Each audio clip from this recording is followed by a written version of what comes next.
Hello,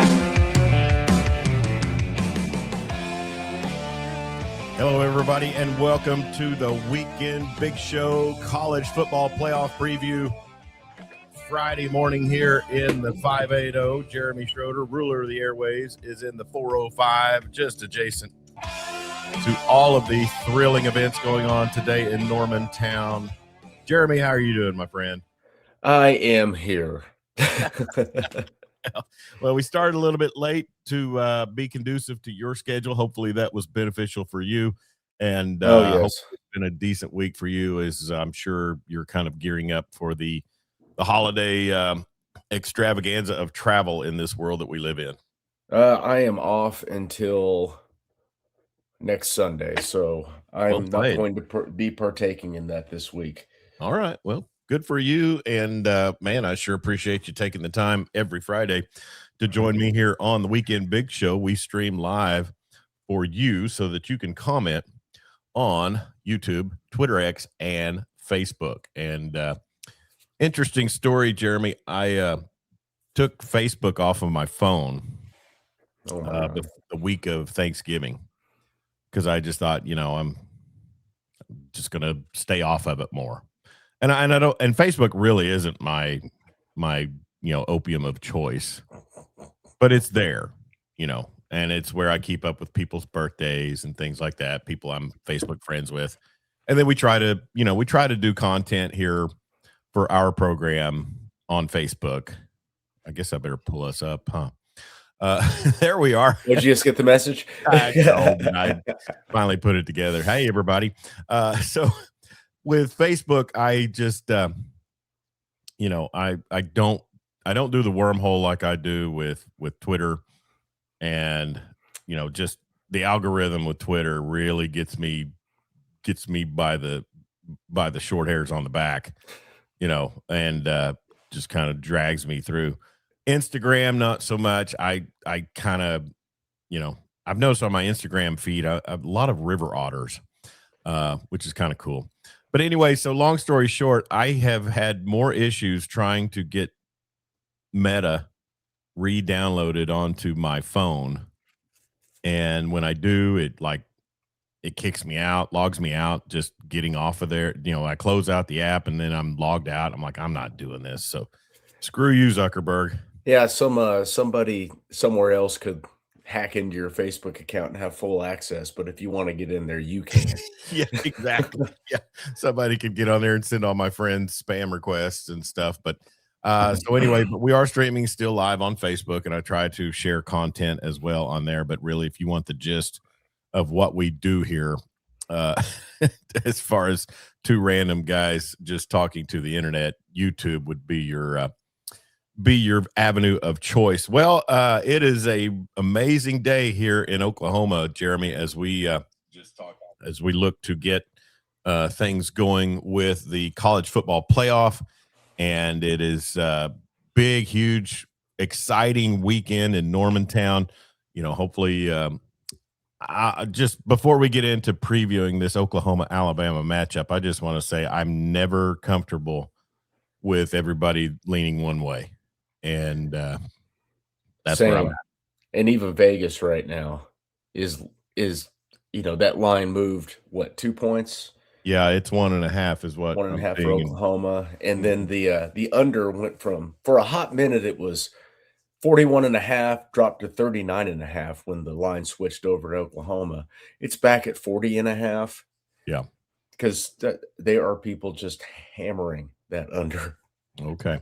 Well, we will get to that in just a minute, but I had kind of a laundry list of things I wanted to do. We've also got playoff games in College Station, Oxford, and Eugene.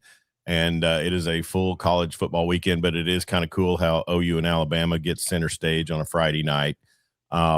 Weather, I don't think weather will be a big factor. I mean, it might be a little windy, but yeah, it's going to be, kickoff is going to be about 50 degrees. Yeah. And is the wind actually supposed to be up in the high gusts? I haven't looked at an hourly forecast. It is saying, oh God. I mean, I know I'm making you effort really early, but yeah. Well, Apple doesn't say. Okay. Partly cloudy conditions from blah, blah, blah. Because I Okay. can't, I'm locked in here out in Thomas, and they're saying that the gusty winds will die down by 5 Oh, that'd be out nice. here. So I don't know if that's the case in central Oklahoma, but so anyways, just a rundown of some things going on in college football before we get into some deep preview talk. And please comment on the stream and give us your take, give us your pick. Who do you have advancing to the next round of the college football playoffs? And you can do that on Facebook and YouTube. Jeremy, I saw where you reposted the stream. It gave me a notification, but I'm still getting something that says that people may not be able to comment on Okay. the Twitter post. So hopefully that's not the case. But like I said, I'll keep working on it. Real quick. So if you have a team, let's just put the onus on OU. Had OU dropped, let's say, the Alabama game in Tuscaloosa, which I don't think anybody would have been looking at saying, look at that team. Look what they did. It would have been disappointing. You're supposed to lose that game. The haters would have said, typical OU, can't go on the road and win a big one.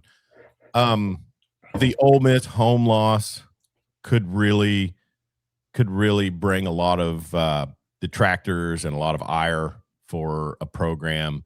But then you went out against Tennessee, Missouri, and LSU, which last year we know was really tough task for OU.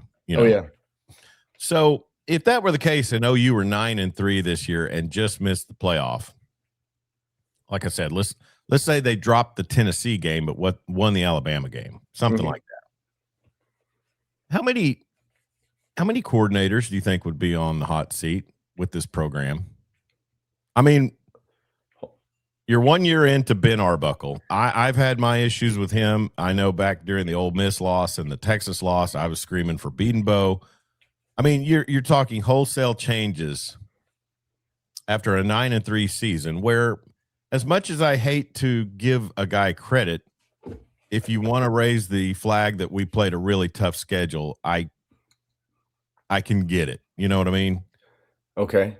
But you know where I'm going with this, because the fact that defensive coordinator for the Texas Longhorns, Pete Kwiatkowski, was fired, didn't step away for another job, was fired, and then replaced by one former Texas defensive coordinator, Will Muschamp, and head coach in waiting. head coach in waiting under Mac Brown. So bailed Austin for Florida. Hey, John Farrell's watching. My old workout partner. Fantastic. Man, that's early in the season I would have said you should fire the OC, but you can't really do that. The struggles that the offense and Arch was having, the inability to run the football, but that defense was constantly good all year long. And I don't understand that unless there are legs to this Sark to the NFL rumor, and Muschamp, there's nobody out there you want. At least you feel comfortable with Muschamp because you've had him in the building. At this point, it's funny. That's why I hired you. You bring takes that I had forgot about. But at this point, there's no reason. Unless Kwiatkowski is hanging out with the pole assassin and Gia the monkey on the weekends. Maybe he bit a kid.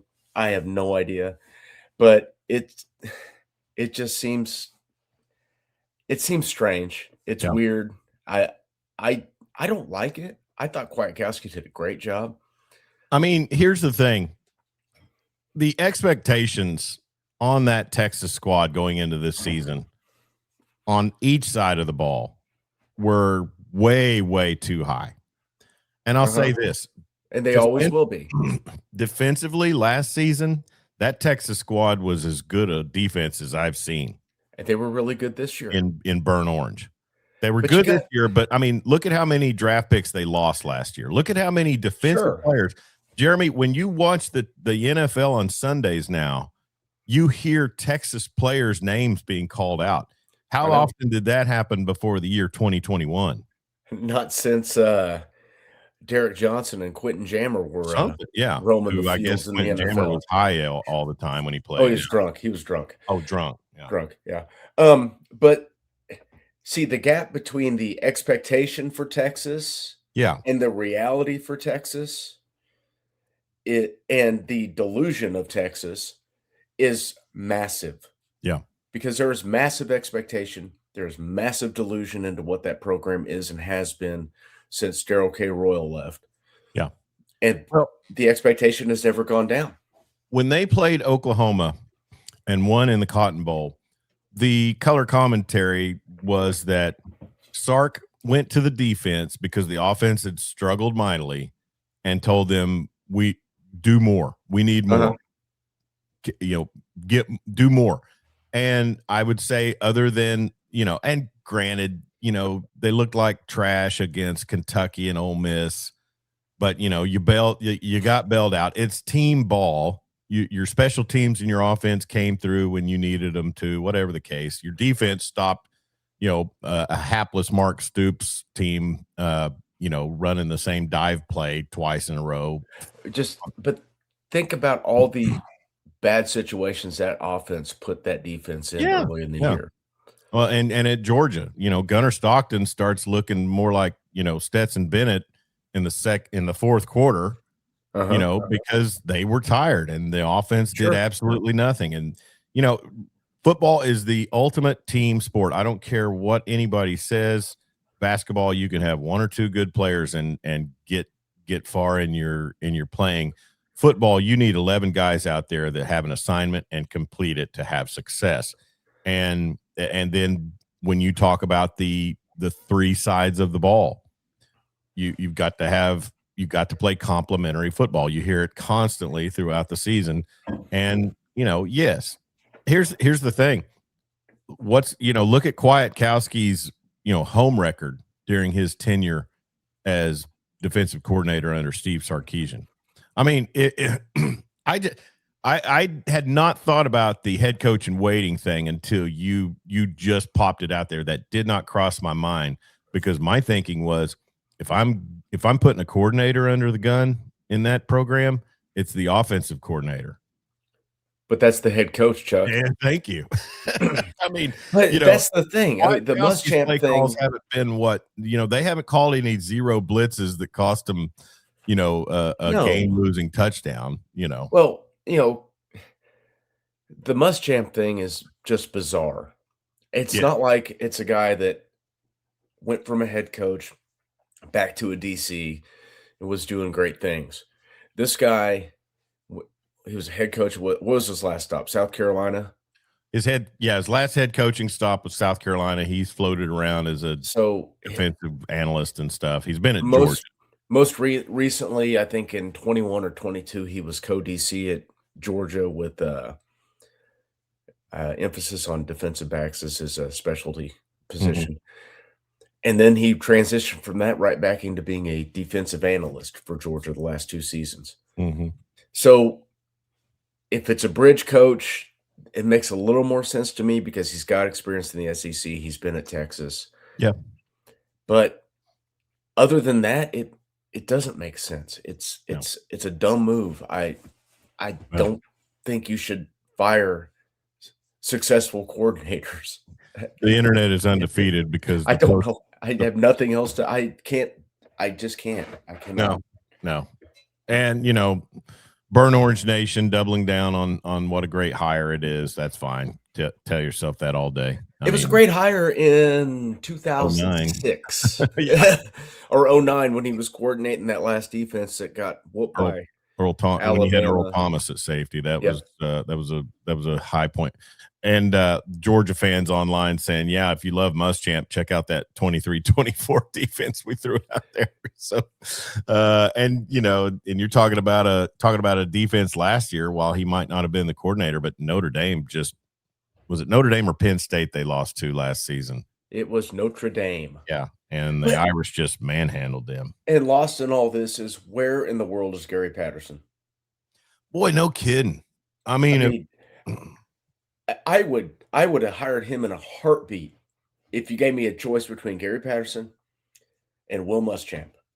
Because Patterson was the one who got in and mentored Kwiatkowski and got that ball rolling a few years He ago. did, Remember that? and that was huge for their program. Well, it'll be interesting to see, and I know the portal is opened up, and people are I'm sure that the NIL collectives down there in ATEX are eyeing up a lot of samples. Also in the portal, Bo Pribula at Missouri, and then John Hoover at TCU, just to name a couple right offhand. Pribula, man, Virginia Tech's new quarterback, Bo Pribula. You think Tech? Well, I mean, he's got a relationship with James Franklin, and they need a QB. Oh, Virginia Tech. You Yeah. say Tech. I thought. No, I said Virginia Tech. Okay, missed it. Let me turn you up a little bit. Yeah, yeah, that could probably be a case, but I mean, he left Penn State. I don't know. And then Well, he left Penn State because he was behind Aller. Yeah, he didn't leave Penn State because he hated it there. Maybe Hoover follows Chandler Morris up to Virginia. Chandler Morris. He might have another 3 years of eligibility. We just don't know about it. Yeah, anything's possible. So portal is ongoing, and and like I said, that's kind of what we keep up with on the Twitter page at Law Dog Sports, and then what are you on Twitter? Is it Jeremy _ Schroeder? Yeah, you're Papa Burgundy on Instagram, right? That's right. Oh, you might not want to do that out there. That's okay. Marty Wandry, Clinton Liquor, thank you for checking in. He says he's heading to Normantown.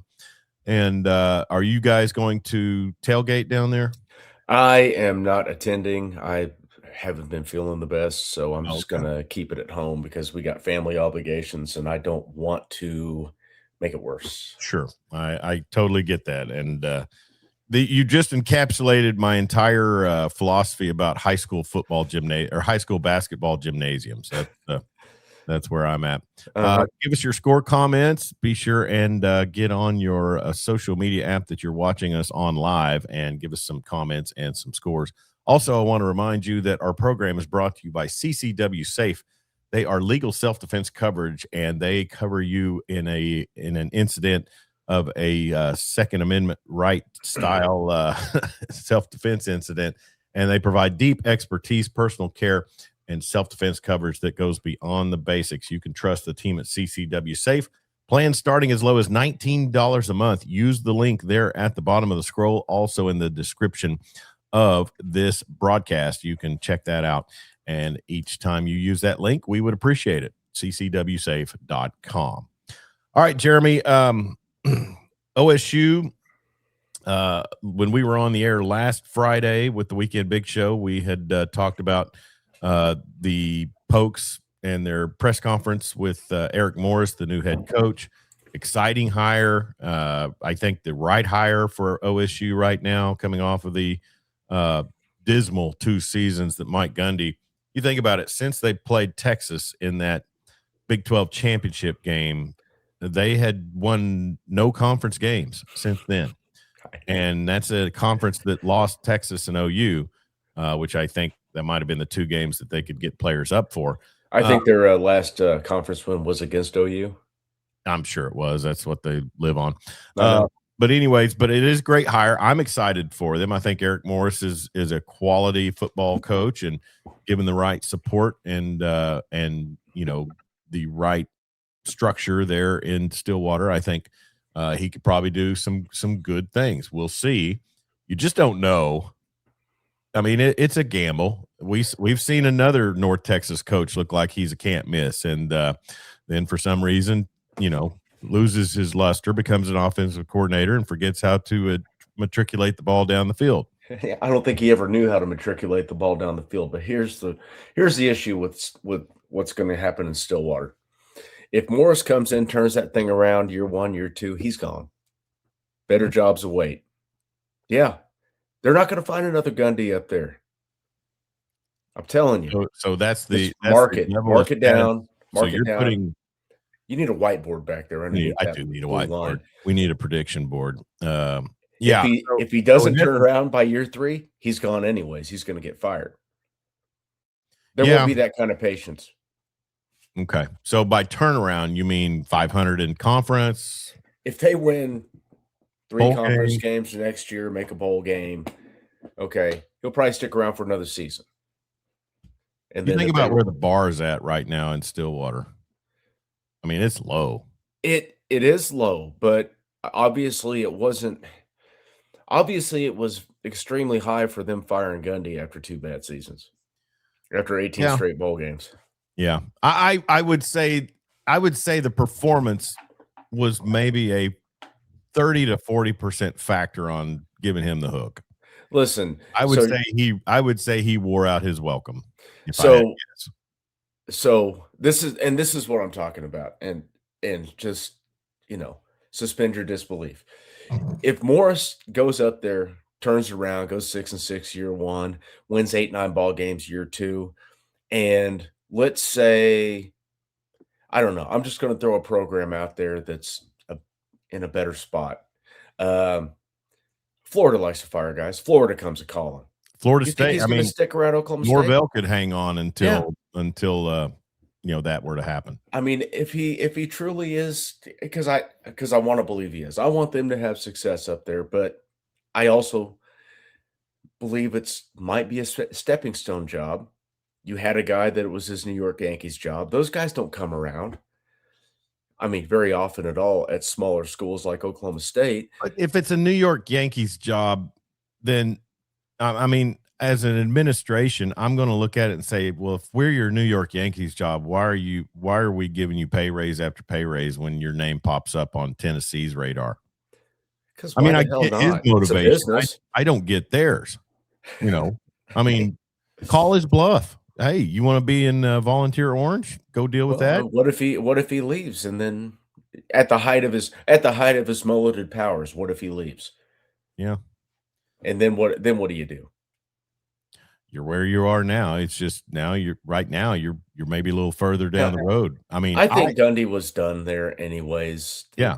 The disillusionment by him and the fan base towards him, it was too much to come back from. He was after last year, it wasn't gonna work this year. But you aren't gonna find another guy like that currently. I mean, there may be that guy out there. Well, Zach Robinson could be that guy in a couple of years. You don't know. yeah. I like to think that Morris, you know, where was he? Incarnate Word, Yes. and then North Texas. So it's almost like he's He's climbing just steps. he's just heading north. Yeah, yeah. But Eventually I mean, Michigan, maybe next but week. I like to think that he's a tech kid, knows the area. Uh-huh. I mean, eventually we're going to see some of these coaches just look at it and say, okay, yeah, Florida State's open, but man, that's a whole different can of worms. But Chelsea, I know there's more money, but I mean, it's like I saw something yesterday about Puka Nakua. His contract, which I guess is he would still be on a rookie deal with the Rams. he was like a 4th or 5th round pick. Yeah, so he's not making the big money. His 200 contract and the taxes in California, I think they said he's bringing home about $450,000 a year. That is correct, yes. So, what would that guy be commanding on the portal market right now? He had 225 yards last night against a really good Seattle defense. That guy's a stud. I mean, that dude's game was fantastic. crazy. I mean, It was nuts. My goodness. And Big Sam Darnold, man, proving the pencil neck out in LA correct on a regular basis. One of my work buddies is a big Vikings fan, and it's like, you should have just held your nose and offered Darnold that contract. Yeah. He wanted too much money. Like, okay. Yeah. Who cares? You're not paying Kirk Cousins anymore. Well, yeah, that's off the books. And then I don't know, but that was a crazy game, and just surviving 2 pretty critical interceptions as well. Yeah, I've got a soft spot for guys that have to endure the terrible NFL franchise being drafted, by Cleveland. Except for Shador, I have no soft spot for him. But since you cracked that egg, I'll say one thing about Shador. I think he wins the press conferences. He's In a a very in articulate, a engaging individual. in a weird way, I think he wins the press conferences. I'm less of a fan of his family than I am of him. I'm not a Him as fan a of his player, play I don't style. have it. Huh? I'm not a fan of his play style. I don't think it translates to NFL. We'll see. I mean, here's the thing. He's got a million uncles out there taking up for him. I mean, he could have a he consistently turns 10-yard sacks or throwaways into 25-yard losses Yeah, he because does. he drifts, Yeah. and that's not conducive to being And and maybe he'll learn eventually, but he didn't learn at Colorado. that I has to be what Stefanski is just, you know, lighting him up. That has to be the hesitation. But what I'll say is this. I think he's got arm talent, He does. and I think he's got the stones to be willing to send the ball downfield. Like you said, you just got to be able to read the pressure and Yeah. realize, get rid of this thing. I mean, because He's Lord got knows. the arm talent, he's got the athleticism, and more importantly, he's got some pretty good weapons in Cleveland. Well, apparently, according to Lewis Riddick, Jerry Judy's a complete bum. So, Okay, David Njoku's a good player. No, I'm just talking about the interception that went through Judy's numbers and ended up a touchback in the end zone. I mean, I'm sure I'm sure Lewis played perfect football during his time. Oh, I'm sure, and a lot of it's the hater in me because I want to see Cleveland just fail and Yeah, fail yeah, and fail for they're what they they're a did to Baker. despicable franchise. For what they did to Baker, Uh-huh. and is Deshaun Watson ever going to play again? Is he going to play That's a next good year? question. I mean, Yeah, they're still on the hook for many, many millions with and that would some bum. franchise like the Raiders take a flyer on him? I think they took their flyer. I think they need to draft a kid and just let him grow up. Yeah, Or just spend all those picks on offensive linemen and give Geno another year. something. I mean, Yeah. if do like Seattle, get a big, huge back and just wear people down. Hey, there's something to be said for a BYOB guy, Give him the ball, Yep. in a sliver and watch him work. Find a Michigan State former running back. That's the cure all. An old Ohio State fullback. Something. Yeah. All right. So we are the Weekend Big Show. He is Jeremy Schroeder, the ruler of the airways. I'm Chuck Ramsey, the Law Dog. Follow us on our webpage, lawdogsports.com. I believe our episodes that we upload to Spotify still show up there on the website. In fact, I know they do. You can follow us also on Spotify. If you don't want to look at these two beautiful mugs, you can just listen. And we are on Spotify at Law Dog Sports Podcast. Cam Hall says the Raiders should try to get Kyler. Kyler's going to get another chance somewhere. I think Kyler's going to try baseball. I doubt it. When he did have success, it was with Cliff in an offense he was comfortable running. Yeah. But Cliff was a terrible head coach. Now he's running an offense he's not built for. Well, I heard on one of the national shows yesterday, we came into the city and my wife had some appointments, so I listened to a lot of radio. And I heard yesterday they say that there was a former NFL defensive lineman who said that, and right now, Jeremy, there is a total wave against diminutive quarterbacks. But there was we're doing this again. I'm just saying, it's the things I hear. And there was a former defensive lineman that said he heard, he sacked Kyler Murray and heard him wince in a way he had never heard a quarterback wince before.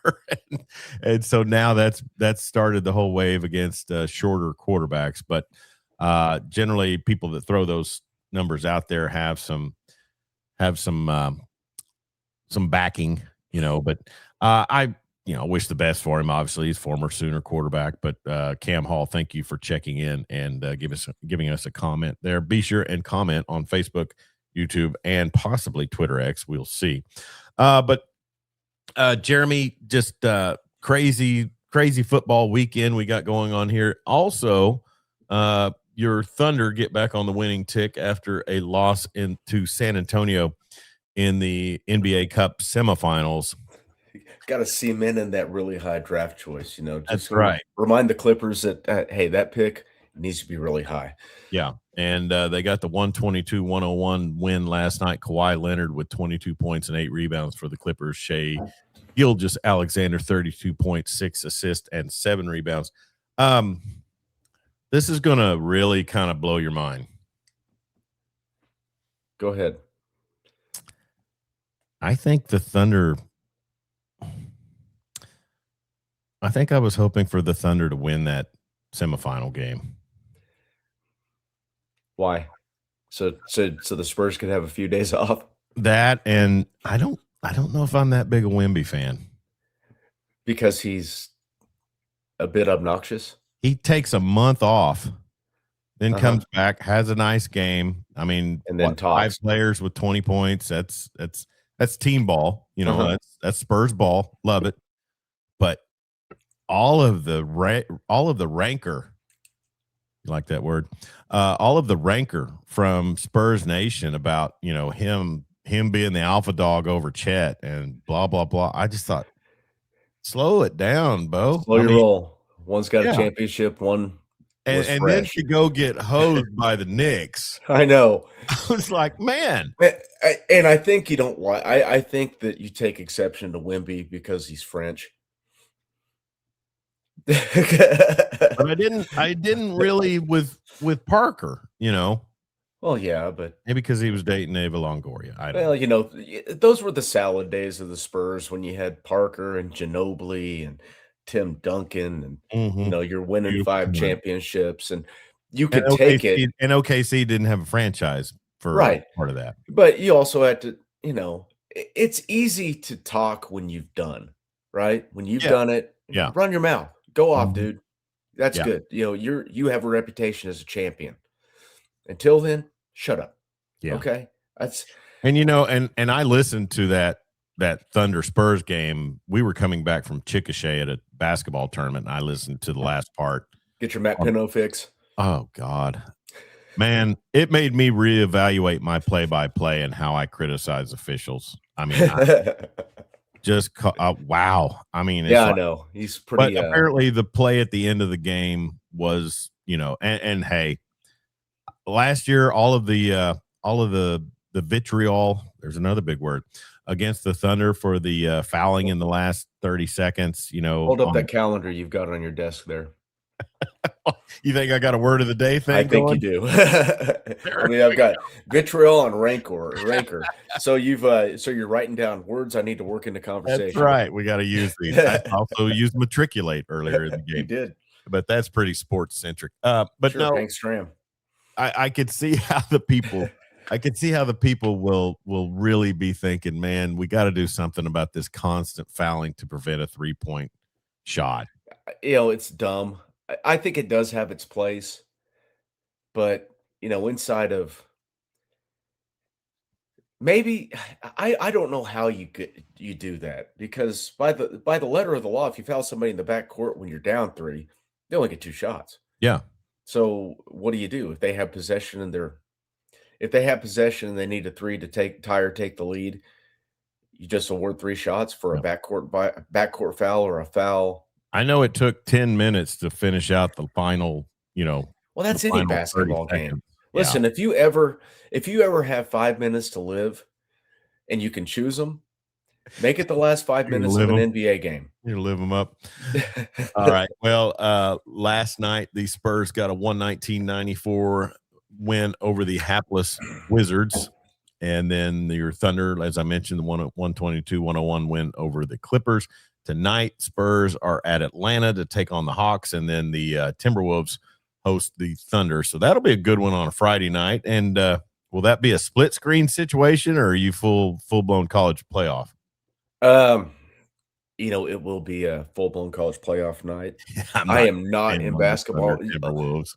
Last year, I could not get in a basketball mode until the playoffs started. I'd watch a game here and there, but I would follow it because, I mean, I love the Thunder. It's awesome. It's local. But I think my Spurs fandom would be less tested if I could get their games.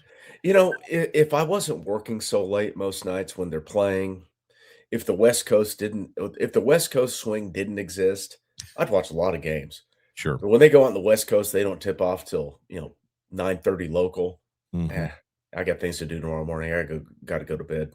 Yeah. Well, the OU Sooners, we will jump into college football. Oh, real quick, Adolis Garcia, no longer with the Rangers. Oh, El Bombi, his El time in Bombi. Arlington over. Dang it, I had it pulled up You earlier. had to bring baseball up. Yeah, just because it's the Rangers, and we need to plan a hot stove episode with John Moore, even though I think he's just stuck on Texas football right now. Let's see, Adolis. So yeah, we definitely need to bring him on.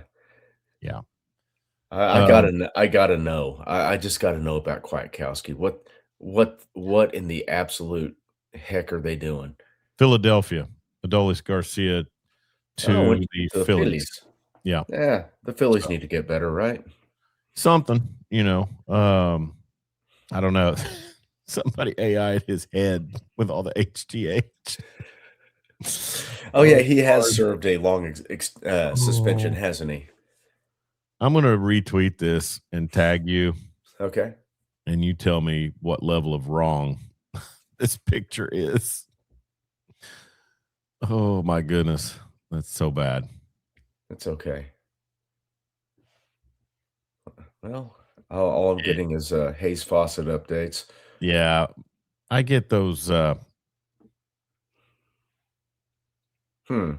Don't know Another why. Auburn player's hitting the portal. All right. Well, there it is. You're tagged in it. Kyle Pagan. Oh, there it is. My first high IQ guy. Oh, it's like wow. Megamind. That is something else. All right. Jeremy should be full blown Cameron Hall. LOL. All right. So let's jump into some football previews. We have wasted 37 minutes before we get to OU. Tonight is the night. It's going to be exciting. Game day is in town, and just a really amazing environment. Marty Wandry on his way to Norman from Clinton. But OU 1.5 point favorite right now. 40.5 is the over under that I show. And that's what I've got too. Just looking at their their national ranking stats, obviously Alabama can throw the ball. They've got really talented receivers. They've got a quarterback who's accurate, but to see, this is probably what keeps Nick Saban up at night. 118th in the nation for rushing the ball at 116.2 yards per game. I mean, OU can't run the ball, and they're 8 yards more per game than Alabama. That is something I did not know I would see in my later adult years. Well, we talked about this when they played the first time. You had one team that can't run the ball and one team that flat refuses to run the ball. Yeah, and Oklahoma kind of falls into that latter stage. I get it. Guys were hurt when they finally got their O-line sorted out and were able to run the football, and then your running backs are all banged up. Yeah. But Alabama is just I don't get it. I don't understand how they are unable to run the football. It's Alabama. Yeah. They've got guys that look the part. 4-5-star linemen, right? Yeah, you've got guys that look the part. It just hasn't translated. Yeah. Well, both teams with a 6-1 home record. Both teams, OU with a 4-0 road record. Alabama really kind of got beat down in that SEC championship, and it was really kind of obvious. Then I started seeing and I'm sure it was unsubstantiated, but I started seeing all of the Ty Simpson injured back stories and things like that. I mean, has not been listed on an availability report. Every player is banged up right now. But I will say this. This is the first time this season that Oklahoma has won the availability report. Point taken. Yes. Alabama's got 6 guys listed as out. OU has 4, and we've known about Gentry, Kendall Dolby, we knew he was gonna transfer. Jeremiah Newcomb, special teamer, defensive Mhm. back. Don't recall him playing a whole lot. And Troy Everett, who's been a mainstay on the availability report in the out category for 2 seasons now. And you Was got the Michael as doubtful. Michael doubtful? Was R. Mason Thomas listed on probable or questionable? He was never listed. Okay. I thought I saw it. Somebody must have put together some farce list that I thought I saw him as questionable. But at they one. got Cuevas listed as probable. I know he's been banged up. He was wearing the black no contact jersey at practice this week. Uh-huh. And another tight end, Danny Lewis Jr., also probable. So they're banged up in that room. Cuevas gave OU fits. And I know the one time that he got loose was because both linebackers were looking at the sideline, getting the call in late, and he just kind of drifted underneath them and was gone. Yeah. Well, November 15th, OU won 23-21 in Tuscaloosa and really got after Ty Simpson in that game. Just, really a ton of pressure bringing it, and 4 sacks on the day for OU. And then Ty Simpson throws the pick 6. Was it Eli Bowen that caught that? It was Eli. It was Eli. I honestly, I didn't get to see any of the game. I was calling SWASU women's basketball that day for the GAC MIAA crossover event, and you guys were keeping me kind of abreast on the Law Dog message thread, which was mighty great of you guys. But man, Jeremy, we talked about this before we went to air. I think only the 2 Alabama quarterbacks on ESPN have picked Bama, and Yeah, I know. they're obligated. But Vegas is swapped over. I just don't know how to feel about OU going into this being now a favorite and trying to beat Alabama 3 times in 13 months. I know. It's crazy to think about that Oklahoma is that team that gives Alabama problems. Well, But go they ahead. always have been, 5-2, 5-2-1, historically against Alabama. If you Well, let's since the new millennium, let's comb over that. Okay. Because Franchione did not have near the team that they needed to come into Norman and win in 02. Okay. And he threw everything but the kitchen sink at that game, and they still lost. Uh-huh. 03, I thought OU looked underwhelming. They had to get the Brandon Jones late post route touchdown from Jason White to get the win in Tuscaloosa.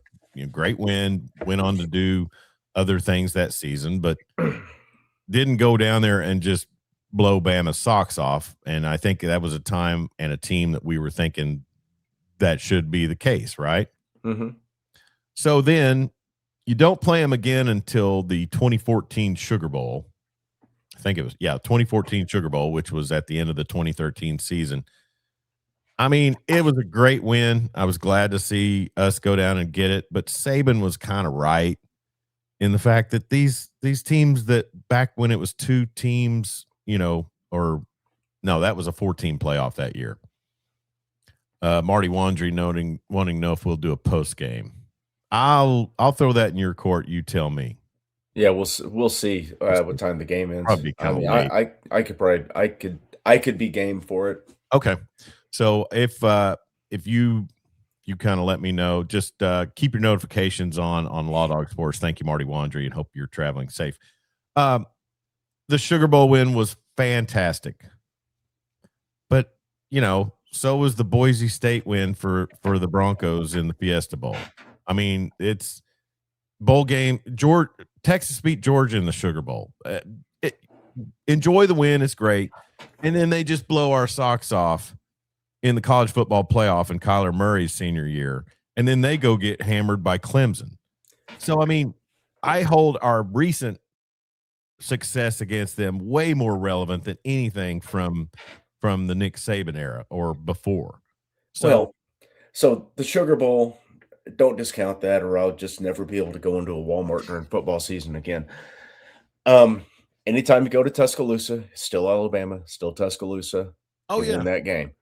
The game here at home, that So was in David Shula was it David or Mike Shula that was their coach? it was Mike. Okay. It was Mike. Mike Shula led Crimson Tide, I you know, mean, still a great win in Tuscaloosa. still a good win to go into Tuscaloosa and win. I don't discount that. I know You see how you're many award winners we had on that defense that year? see how many award winners we had on the defense this year?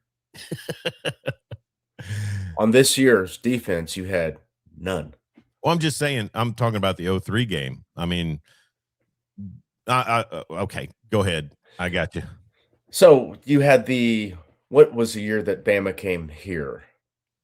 It was last season No, or no, no, no. '02. Oh two. So in Great oh Toomey. two, and if you listen to when Teddy talks about that, they didn't have all the technology in oh two that we have at our disposal now. When you get the iPad, they would have realized that Eric Bassey was on the wrong side of the line every time they were running that little power play that was just gashing us the entire first half. And once they cleaned that up, I mean, when they went on their run, because Oklahoma was up and then they went on a big run and then Oklahoma pulled away late, Was won that a by 10 Ronaldo points. Works big touchdown run? Actually, Keywan Jones was the one who scored the touchdown. Keywan Ronaldo Jones. Works caught the 2 shovel passes and got it down inside the 20, and then Keywan took it from there. I just remember, I mean, it was fake punt, I mean, Oh, Tracy yeah. Boney was holding nothing back. Oh, yeah. And then Brody Croyle gets hit and coughs it up, and Eric Bassey picks it up and returns for a touchdown, and it was a cover. Good teams win, great teams cover. The Sugar Bowl, okay. All right. But still, you're out there playing Alabama in the Sugar Bowl, and they beat them if that was a team that didn't care, then Oklahoma beat them how they should have. They won by what? 2 scores. Mhm. You can't discount. Okay, Threw for a ton of yards, you know. And then the playoff game, remember, it was and I look at this era completely different from the way I look at, and God love Bob Stoops, love him. He saved the program, brought it back from the depths of hell. But his last couple of years going into Lincoln's entire tenure, no defense, soft. So you had that Alabama game. Quinton Williams came out, set the tone, pushed our center back into Kyler Murray about the first, I don't know, 5 times they had the football. Couldn't get anything done. Ended up losing by 10 points, I think. I just And remember it's we had because Alabama cornerbacks. was taking knees inside the 20. I just remember we had cornerbacks that couldn't stay with their tight end. I remember that. And that was Mike Stoops still the D coordinator then? No, I think he had gotten no, he'd gotten the boot. That was the year he got the boot. So that was Diaco and Ruffin McNeil. Yeah. Yeah, they were still playing that lame bail technique where they're given so much cushion that anything inside of 20 yards was an automatic completion. He picked them apart all the way to a 28-0 lead. Yeah. You know, so I'll just say this. My thing is yes, OU has success against the program of Alabama. The recent success is what turns my head. It's the defense. Yeah. And that is what gives me the warm fuzzies about any game that OU goes into now is I know the defense is going to keep it tight, and I know that defense is going to go out there and cause problems for an opposing offense. You know, when you're getting the ball, when you score 23 points and your worst field position is like at your own 40, which I think it was against Alabama in Tuscaloosa, you're not going to get a lot of yards because you don't have to. So turnovers can dictate a performance. We know that. The comparison of stats, Jeremy, and granted, neither team could run the ball. 80 yards for Bama, 74 for OU. And as you mentioned, I give you full credit. It's the team that wants to run the ball. But 406 to 212 was the total yards, 326 passing yards for Alabama. Your defense did just enough, but they're going to have to clamp down on that more tonight. Because you can't guarantee that you're going to get turnovers that turn into scores. That is true, but it's not like they were fluky turnovers. They were created turnovers. Now, you're probably not going to get that tonight. You know, they were hard hits. You know, they forced the fumble on Ryan Williams on the punt return. That was, good hard hit, knock the ball loose. You're getting the more times you hit a quarterback, the more likely you are to get a turnover. So you had Kip Lewis just laying out Ty Simpson, interception. Taylor Wine about ripping Ty Simpson's arm off, which if he's hurt, that's probably the play it happened on because it looked like his arm went unnaturally behind his back when he got hit. Kudos to Taylor Wine also for being named to ESPN's top 50 players in this college football playoff. Yeah. He was in the 30s, maybe something. Yeah, I think he was the only one. They had R. Mason on there. Okay, they had R. Mason. What about Tate? What about Tate Sandell? They didn't. I don't think they listed kickers. And here, this grinds my gears. Yeah. How do you win the Groza by a wide margin, but your second team All-American? Yeah. How does that work? Who was it? The Hawaii kicker or something? The Japanese kid. Bring him to the heartland here and see how his kicking skills. See how his 48-yard long fares at Neyland Stadium. His prowess in the SEC would be tested. Yeah. Postseason awards are just kind of whack. And I know. But hey, real quick, when would the second round be of the playoffs? Is that next weekend? New Year's Day they start. Oh, so you play before Christmas. Okay. I wasn't sure of the dates. Yeah, it's going. I thought it would be next week, but it's not. Okay. Kind of why I scheduled my vacation right now, and then I look at the schedule. Sure. Like, oh no, I got to try to get another day off if OU wins. Well, and I think you're right, and I trust the OU defense to go in there tonight because, here's let me before I lose track. It's not Trinidad Chambliss rolling into Owen Stadium tonight. No, it's not. And here's another thing to look at. That first half that Alabama put together was as big an aberration as 3 turnovers. And here's why. OU was loading the box, daring them to run the football, leaving a lot of guys on islands. They racked up a lot of empty calories through the air. Second half, had 80 yards. Well, and no R. Mason Thomas in that first round, and he's should be good to go tonight. So, and another thing, I think the disrespect to the interior defensive line of the Sooners is just palpable. And I would think that would make me want to go out. Hopefully David Stone can curtail the emotion and make big plays without getting penalties. I almost threw my phone when I saw the all SEC team released and no David Stone, no Grayson Halton. Why? How? Yeah. I mean, Grayson Halton is a big play machine. Yep. He is disruptive. He caused, okay. Stats are a meaningless marker for a defensive tackle. Mm-hmm. Because if you are sucking up blockers, you are creating penetration. That means your ends are going to be able to get loose because you're making the quarterback move. You're creating that up the middle pressure. You're creating gaps for linebackers to come in behind you. Sure. Those two are great. I mean, Owen Heineke has benefited greatly. I mean, nothing against his performance, but I mean, he's an effort and he's a role player guy, and reminiscent of his family. But Kobe McKenzie and Kip Lewis not being mentioned on any SEC team is a slap in the face for two really good linebackers.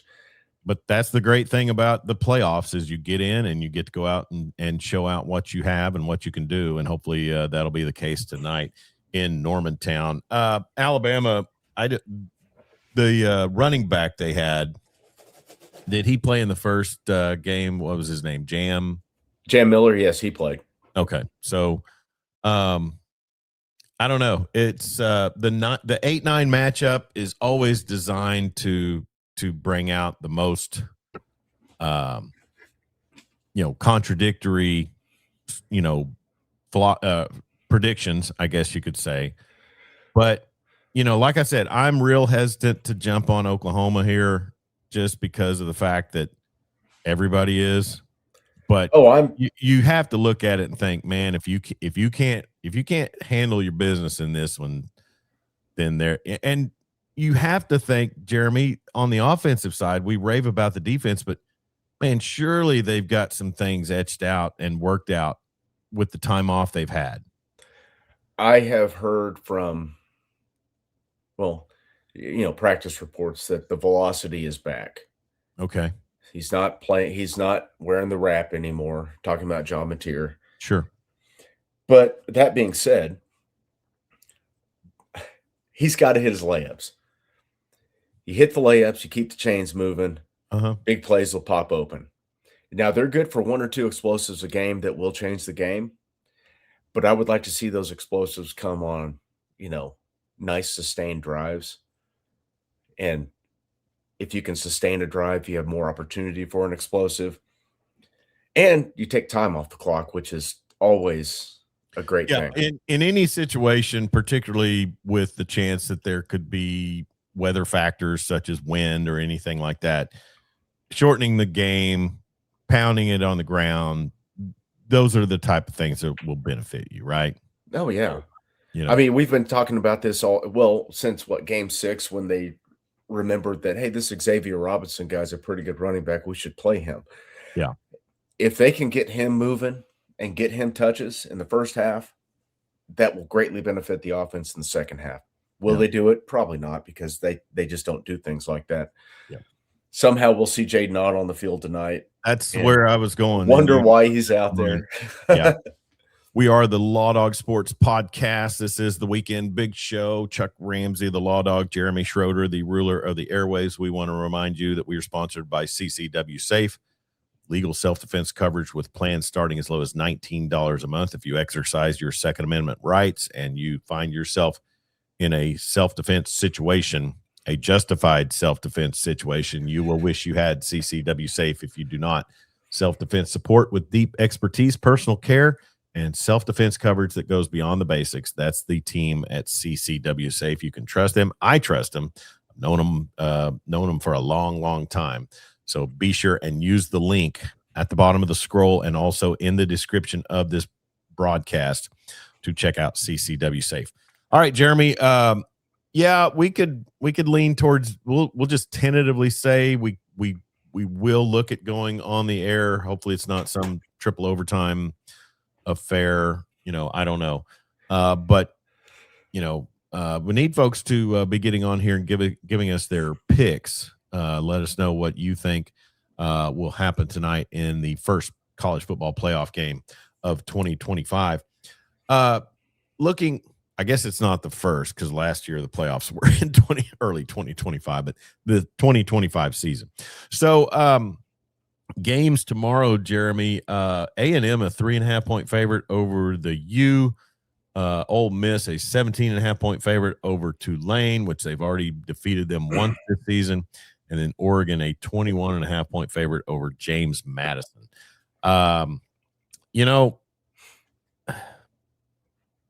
I saw a lot of quotes on Twitter from Nick Saban talking about, you don't let a AAA team play in the World Series or the Major League Baseball playoffs. He's right to an extent, but I think, I don't know. Miracles can happen. We've seen it happen. And now, a Cinderella team has to go on the road. They're not just at a bowl that maybe the other team doesn't care about. They have to go on the road and deal with a home crowd and things like that. If Tulane or if James Madison were able to pull off an upset this weekend, do you think we will be locked into the group of 5 qualifiers? Yes, I think we are anyways. Okay. I personally, I think the 4-4-2-2-1-1-8, AQ, I don't know. I have no problem with the group of 5 one group of 5 qualifier. 2, Yeah. It's too many. I'm sorry, James Madison is going to go to Oregon and get smoked. Yeah. Tulane, I think, has a puncher's chance to get inside that 17.5 points. I think they're going to cover the 17.5. Ole Miss may have some issues, not having the lane train on the sideline may quell some of their, play calling. Yeah. They could have issues. So Charlie Weiss Jr. is there. So he is there. They got offensive staff there. I just think that Tulane playing the way they are right now is going to get inside of that 17.5. Yeah. But Oregon's Marty, going to beat the crap out of James Madison. Marty Wandry from Clinton Liquor says OU 24-17 and That's a lot of quantifies it points. with 8 field goals. Okay, that makes more sense. Connor Carr says 13-7 OU. Only touchdown scored is a OU defensive TD. Well, I would take 13-7 OU. Only touchdown scored on a punt return by Isaiah Satania. so if it's 13-7, Alabama would get what, a field goal? Touchdown. I mean, I think he means the only OU touchdown. Oh, okay. Oh, only touchdown scored is OU defensive TD. I meant that. I took that as being for the game. So thank you, Connor Carr, for checking in. And man, I hope Connor's feeling field goal okay, and 2 man. safeties. That'd be that'd be crazy performance. Hope Connor's feeling okay. And I told Connor on Twitter that we were going to start being bigger haters to try to get more interaction on the platform. And he said I didn't have the moxie to do so. So anyway, but hopefully he's recovering from a car wreck there in Oklahoma City that looked just pretty wicked. And hopefully 2026 will be a better year for the Carr family and their auto insurance adjustments. So praying for you, pal. Anyway, so yeah, I mean, but looking at these other games, Miami does have a puncher's chance to go in there and not handle A&M, but go in and kind of do the things that we've seen Miami do over the years against some of the Texas teams they've played. But, Saban's thrown out that Texas A&M pipes in crowd noise and the 12th man is a myth. And, I mean, throwing your own buddy under the bus. And it's Texas A&M. No one likes them. Well, except for you. I tell you, I know you all laugh, but I've got a soft spot for Aggie. I mean, I just at the end of the day, Aggie gonna Aggie. Give me Miami. So is it defensively that Miami comes in and takes care of business, or is it the offense with Carson Beck? Oh, it's going to be that little the Tony kid. Malachi Tony. He's going to be I think Ruben Bain, I think Ruben Bain goes out there and plays with some extra motivation. And I mean, because he's getting some second guessing about his motor and some things like that, I believe. And we saw how talented he was against, Notre Dame and some of the other teams. But he's another one of those guys that the scouts are going crazy, but the numbers don't just jump out at you. Yeah, you got A&M coming off a bad loss to their in-state rival Texas. You got Miami playing with the chip. I hate Connor. He's going to be a hater to get more. Oh, okay. Proceeds to talk about having a soft. Well, Connor, here's the thing. It's easy to hate on A&M. It is. It's weird. They have the whole stadium thing. You got a cadet running out on the field with a sword in the not too distant past, threatening people with it. They yell at you if you walk on the grass. They got all male yell leaders. I mean, I love Texas Tech too, but the band is wildly overrated. Hey, look, we can walk in a straight line and turn. Hey, I will not. Dandy. That is where I will draw the line on this program. The A&M band is high end. Well, that you draw that line, and I'm just gonna walk right over it. I'll say this. I mean, overrated. A lot of things they do are corny and culty, but then again, they don't have some kid over there with a bell that looks like he could be engaging in self-pleasure either. I mean, they took the lead from other SEC programs and claimed championships they didn't play for, claimed conference titles they didn't play for. They were SEC style before it was cool, right? And they haven't won a national championship since integration. No, I mean, yeah. That's granted, they probably didn't integrate until 1983, but it is what it is. Man, if I wanted, we had a man on the moon before Texas had an African American player. Well, I think I think Miami does get the win.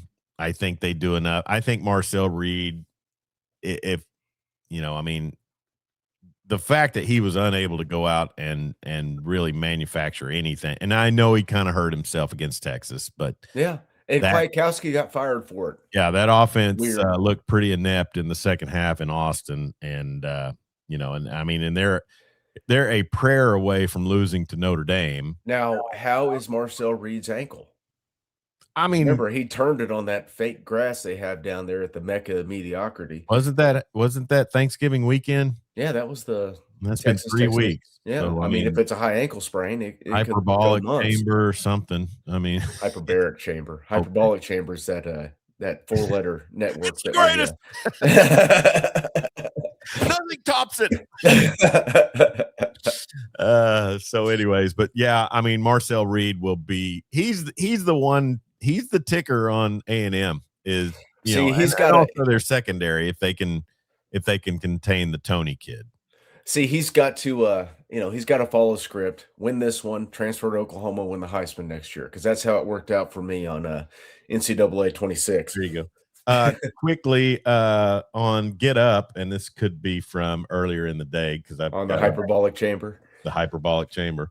Um, the question is DeBoer on the hot seat if they lose?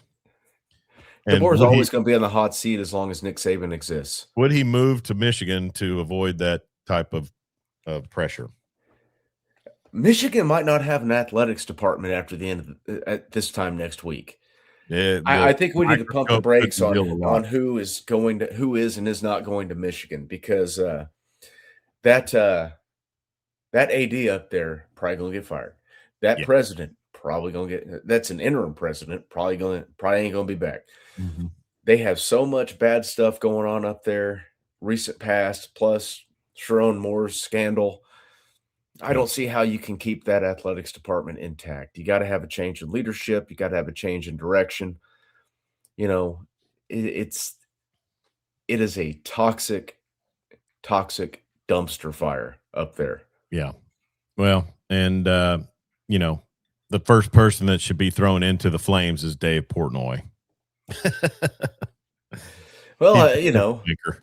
I and are they gonna get some time on the ground from the old NC2A? Yeah. You Hey, know, are they and do you gonna lose remember some me saying do you remember me saying that, I would swap over to, Wake Up Barstool to and then avoid Dave Portnoy was on and you I would swap back to the like hyperbolic it's like chamber? a cycle of violence. I just, Hey, jump back in.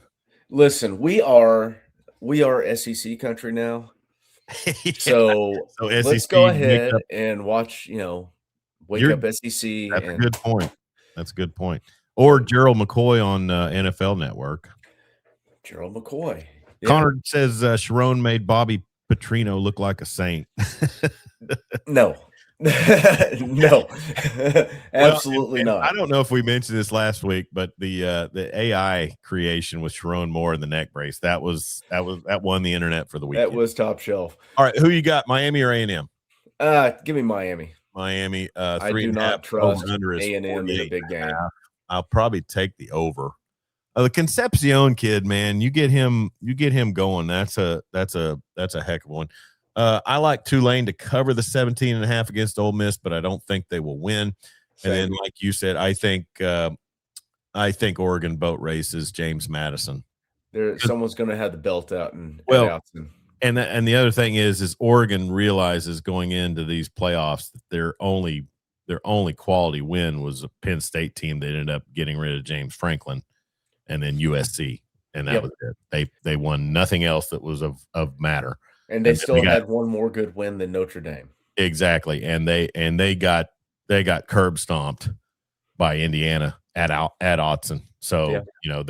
They're going to have something they want to try to prove against James Madison. So plan on landing to I run don't that know how score up. much you have to prove it. And remember, we are in the point of the season where win in advance is fine. If you're up 3 scores in the fourth quarter, you can afford to take your foot off the gas just a little bit.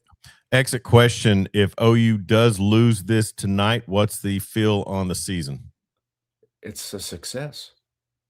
How can it be anything other than a success when at the beginning of the year people were talking about how tough the back end of this schedule was. 9-3 Mhm. would be good enough to get them in the playoffs as long as they didn't lose all those games.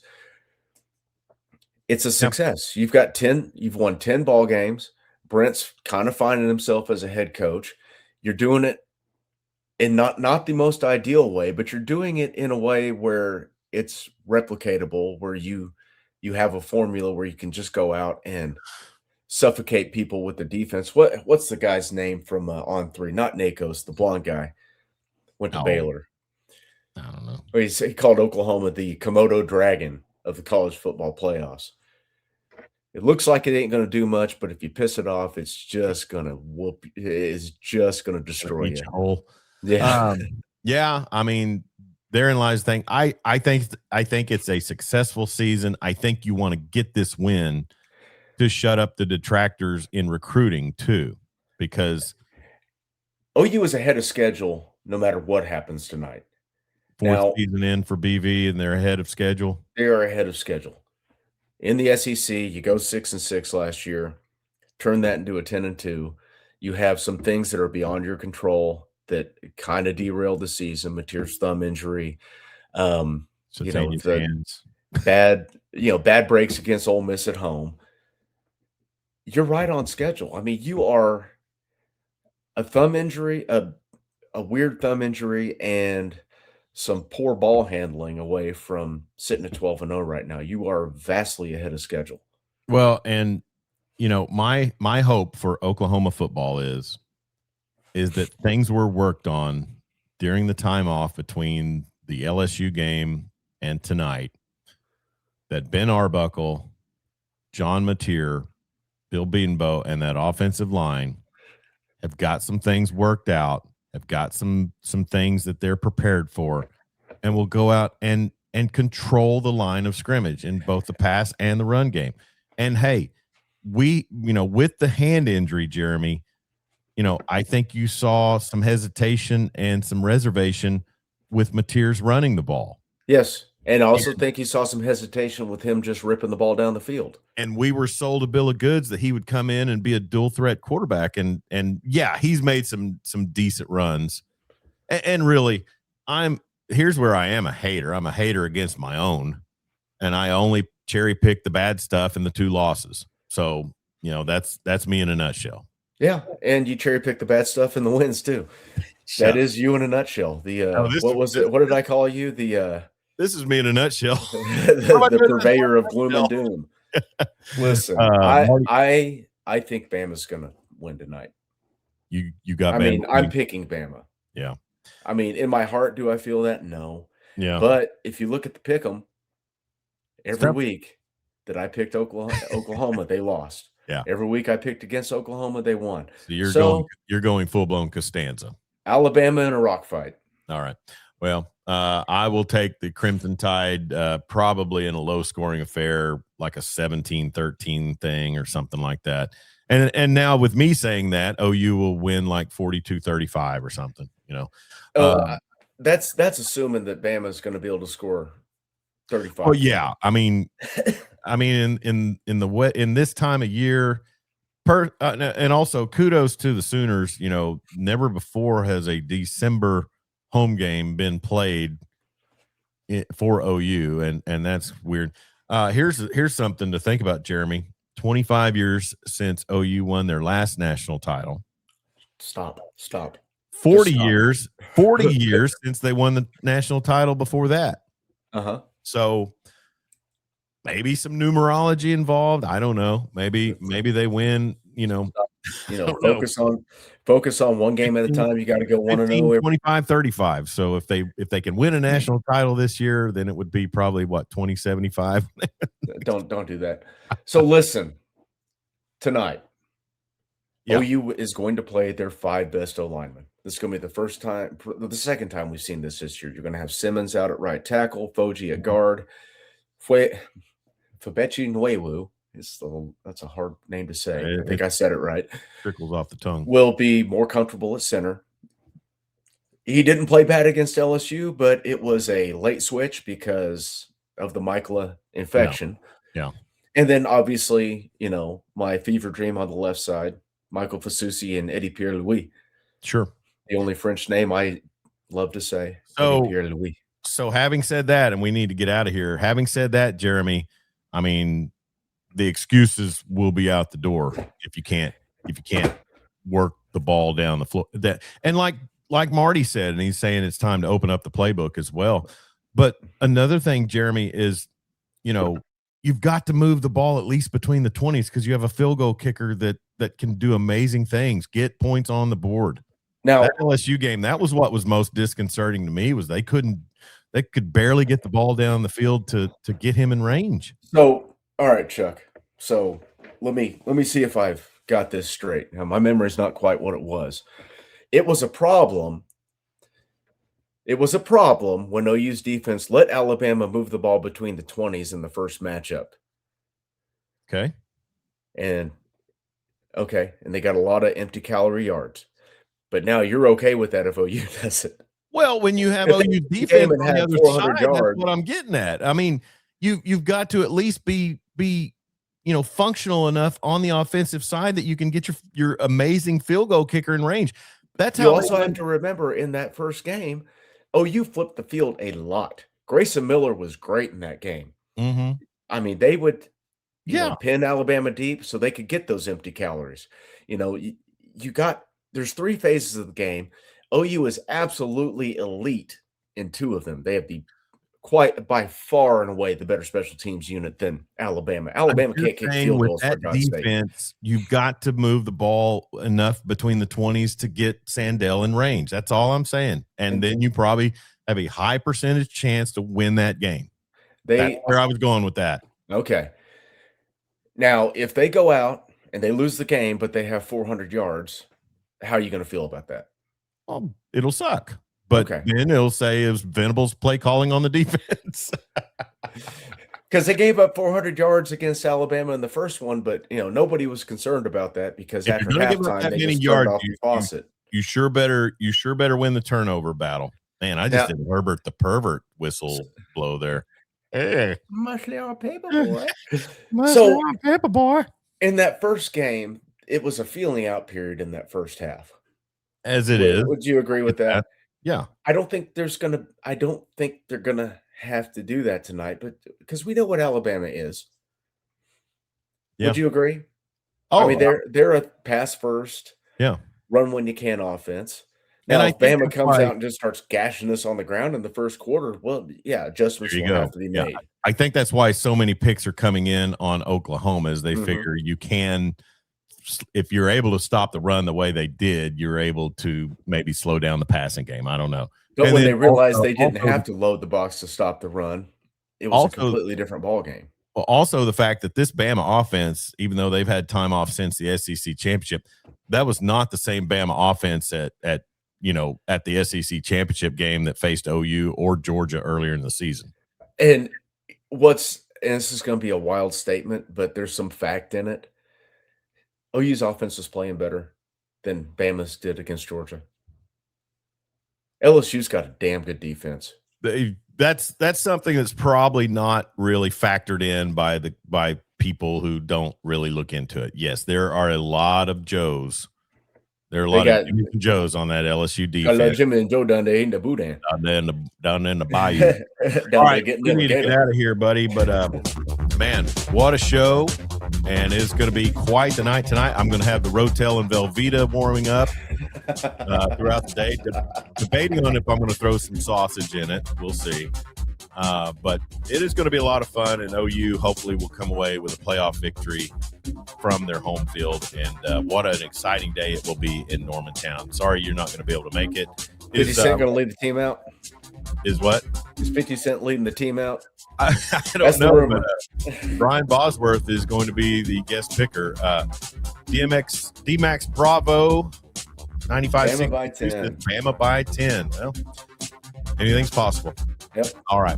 Thank you for your picks. Thank you, Connor Carr, Marty Wandry, and Cam Hall and John Farrell for checking in. Also, we might have had a couple of bots check in too, but we appreciate it. All right, this has been the Weekend Big Show. He's Jeremy Schroeder, ruler of the airways. I'm Chuck Ramsey, the Law Dog. Thank you all for checking in, and we will talk to you potentially tonight after the final whistle. And if it's not a close game late, we can go on early too. So sounds good. But set your notifications on our social media platforms at Law Dog Sports, and so you'll know when we go live. Be safe out there. Don't text and drive, and sure don't drink and drive. And check out our sponsor, CCW Safe.